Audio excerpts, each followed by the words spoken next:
Being asked once again in chat. I'll reiterate, guys, for the first time ever, I will accept full responsibility for Zombie Grubs not being here. There was a cast on Monday that ran incredibly long, and it totally screwed up my timetable, and Zombie Grub was unavailable to cast today anyway, so I guess it's not technically totally my fault, but I thought this, like what we're doing right now, was Thursday morning, so I said, yo, be online Thursday morning. So, time zones and unfortunate coincidences, I guess. But we are in another best of 3. Welcome to the IEM Toronto European Qualifiers. 2 players from today are going to make it through, one from the winners bracket and one from the losers bracket.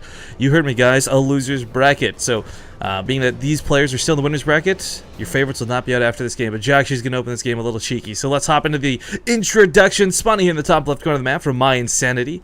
It's going to be their blue Terran player, Jjakji. And in the top right, the most recent DreamHack champion, playing for My Insanity. Also, their newest pickup, the great Zerg player, Sacsri.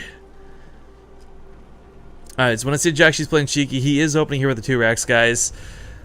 I like this move. If you go back through any of the casts we've done, I'd say within the last month, on combination Catalina and combination Merry-Go-Round, we're seeing a lot of 2 Rexes come down. Out of players like MMA, out of players like Yoda, out of players like Supernova. And it's not because they're like, oh, we don't know how to play a macro game. Being aggressive in the first game in a best of 3 is always beneficial. I don't think there's any player that'll disagree with that. There's just some players who prefer not to play aggressive. But this is a move that, well, right now he has to play a little bit blind. He doesn't know his opponent spawns, so he's going to go up here and scout. It's a powerhouse shot nonetheless, and Sacsri's not going to scout this for quite a bit of time. This is actually using the map to his advantage as well. It's a gamble to take 50-50 that Sacsri scouts the wrong base first, especially because a lot of Zerg players aren't really known to drone scout. But one of the big things here is to shut a 2 racks down, you scout it early, right? Sacsri, I think, saw something was up with that early SCV. He's like, alright. Jjakji, you 2 racks at me. I know what's up. So we got the Marine on the low ground here. This is going to be a pretty big drone pull. This is going to be a bit nasty to deal with right now initially, but Jjakji may lose an SCV through this. He's probably already pulled a 3rd. He's going to be thinking about pulling a 3rd. He needs to bring another. He does have the Marine count to start fighting these, but as we see, his last SCV goes down, and 2 Rexes are okay, guys, but it's the bunkers that make these so powerful, not the Marines. Does get to cancel the Spine Collar, so that's actually not too bad of a start. There's a lot of Lings coming out, though. 5 Marines can certainly deal with this if they kite off of creep, but once again, there's no bunker to go into, and Jjakji perhaps realizes this a little too late, so fully walls off back at home, sends another SCV here to deal with this, but he's not going to get the hatchery kill. He is not going to get that hatchery kill, and this really sucks for the opening he had gone with here. I don't know why he didn't pull a 3rd. You usually bring a 3rd SCV with you regardless, but did it really late. Overlord gets sniped. He can back against the wall. This is actually a really good engagement area for him, but he can't kite anymore is the problem. So while he limits surface area, he also gives up any chance to get away, and this is not looking to be good. Jjakji can try and lift off and go back home behind this. These will repair all day, but quite frankly, Sacsri, he just needs to go for a Bailing Nest right now, and he's good. Actually, I take that back. He never went for gas in the first place. I mean, you could argue that, okay, Sacsri's got a low drone count. Sacsri's not the best spot. I made a lot of Zerglings, no larva. But the reality is Jjakji's still dedicating to this. Oh, wow, so bold. Jjakji's actually going to command center on the low ground for this. With a couple more Lings and Queens here to defend, like, while he might not have bunkers to deal with this, the Marines are, I feel, not that big of a threat. We'll see if this becomes problematic or not. I like that he's trying to use the train. It's like getting up here to try and intercept an Overlord, assuming one would be sent out to scout. But Sacsri's droning behind this. You got a Spine Collar as well. Up to 22 drones, 2 bases, making this look a little bit better. And of course, now finally has his gas being taken.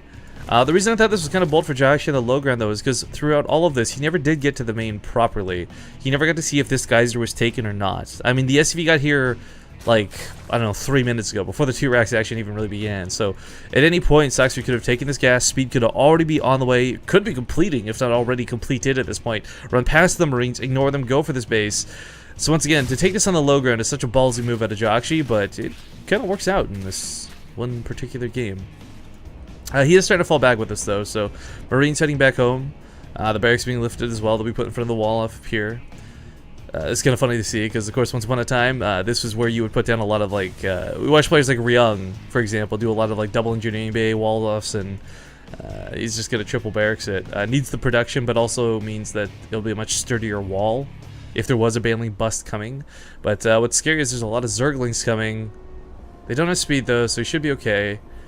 He does need to get that third... Like, there has to be a depot or a fourth racks or something, because, like, right now this wall is not a wall.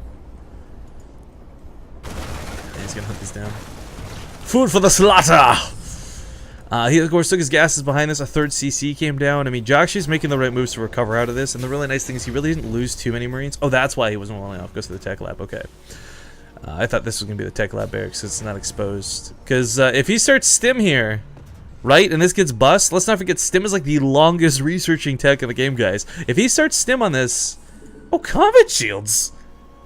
That's very much intentional. I'll explain why he's going for combat shields here in a sec. I just naturally assumed it would be Steam.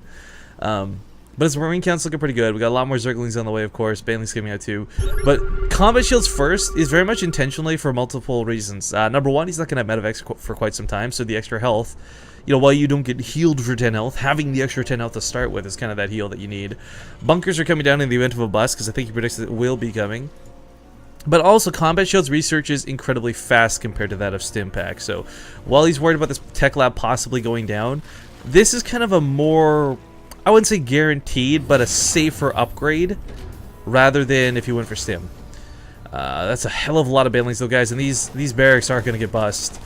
The bunkers coming down behind this, absolutely necessary. If you didn't have this, this would be game over. There's so many Marines here, though. The DPS is going to be fantastic. There's 4 bunkers. I mean, you lose his combat shields, that kind of sucks. But the banelings are taken out mostly before they even get into the fight. They will explode on the Marines, if you can imagine, with combat shields.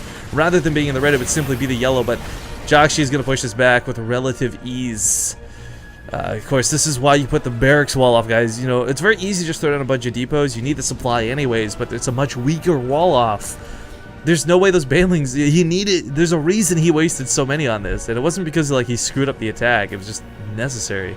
Now, Jjakji is a little bit paranoid. You know, we see a really big dedication to the wall. What is nice is, of course, you can salvage the bunkers, so in the end, all he's really doing is putting an awkward supply depot down. But he starts up stim this time. He knows he doesn't have time to dilly-dally and waste, and he is scanning constantly, relentlessly, wants to see what his opponent's tech is going to be. He's seen the baneling nest, but he's seen nothing in the main. Sacsri is still on hatchery tech, though. Not quite on that layer yet. So taking a third base, trying to get his economy back up. With a siege tank especially, even roaches wouldn't even be that big of a threat, but we did see a marauder get prioritized out of that one barracks, and it was not accidental, it was definitely on purpose. He was very much concerned about not having the damage versus armored. But looking to move out to secure his own third at the same time. I'd see Jjakji's still in a fantastic spot this game. For Sacsri, he's got speed, he's got banelings, okay, but right now Jjakji's moving on his way to 1-1. And if Jjakji can get to that point where he has 1-1 with stim, with medevacs, oh, Sacsri is just not going to have a good time. Not without banelings, at least. There are 20 banelings on the way, but these are going to be slow banelings. These are going to be slow banelings off of creep, no less. Jjakji, though, with some 6th sense, kind of says, like, alright, I don't feel safe out here. This is the danger zone. Siege Tank's going to help here a little bit, but he's going to get trapped by these Zerglings, so now he can't kite away from the banelings. Stim's not done yet, so trying to run for his life, but the tank also going to go down. Takes out a good fair chunk of the banelings with it, but the SCVs. Jjakji, you got to move your SCVs! You got to move your SCVs! Okay, some awkward hits are going on, but he's getting a lot of good kills for the 17 workers down, and this isn't done yet. Pulling workers into the banelings. I guess he's happy to trade them out? I don't know. This is getting to be a little bit hectic. Depots were down, I guess, for a moment's time, but Jjakji's rally, his reinforcements should be able to deal with this. At the end of the day, the 32 workers killed, and it's not done yet. He's on 3 CCs. He's going to be dropping mules like a king, but still, oh my god, without a wall off and 34 SCVs dead.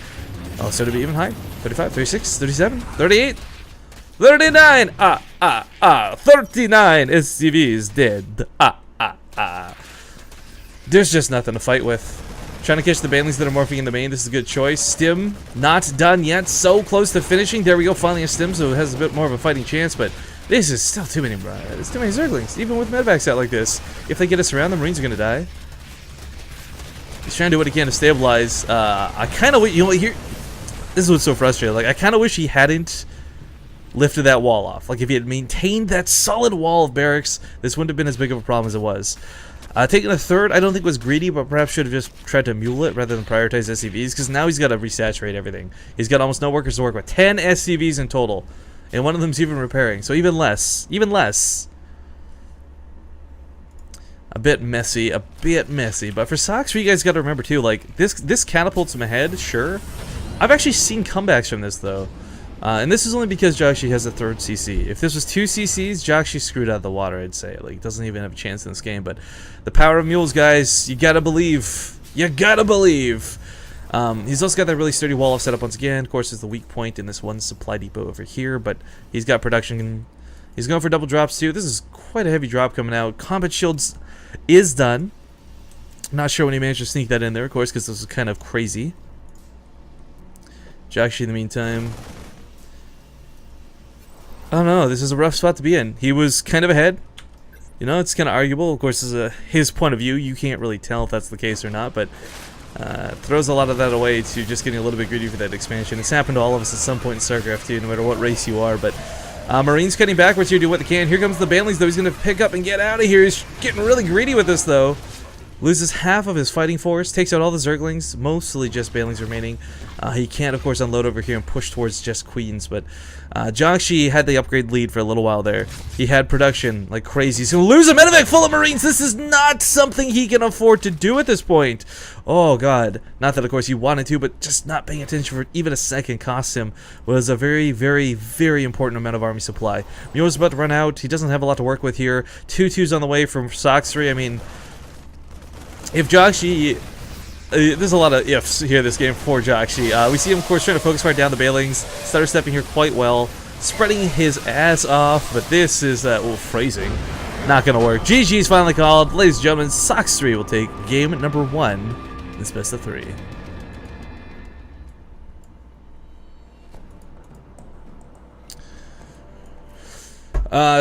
People joining us in chat, thank you. Hello, welcome to the broadcast. We're casting Sacsri versus Jjakji. It's a best of 3 here. Those looking for the main stream with Apollo, I believe they'll be starting up after this round, actually, or after this series.